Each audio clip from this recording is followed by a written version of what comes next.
G'day guys, welcome to tip number 27 of March Madness, and as I mentioned in a previous tip, try and do more styles of photography if you can, and one of those tips or styles that I mentioned was time-lapse photography.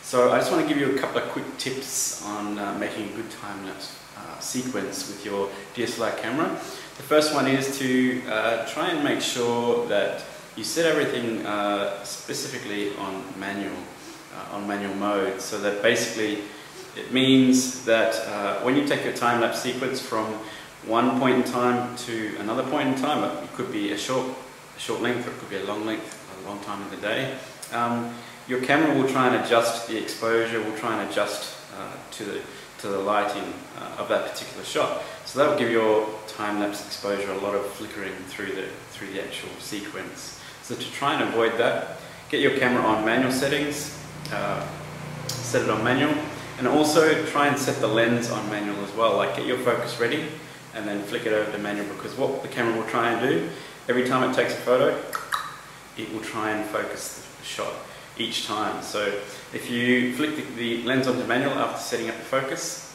you'll solve that problem as well. Now, most cameras these days, or DSLR cameras, have an inbuilt intervelometer, which is a fancy word for saying it can take time-lapse photos within the camera itself. Here are some images of the D7000 menu that's built into the camera for the time-lapse photography.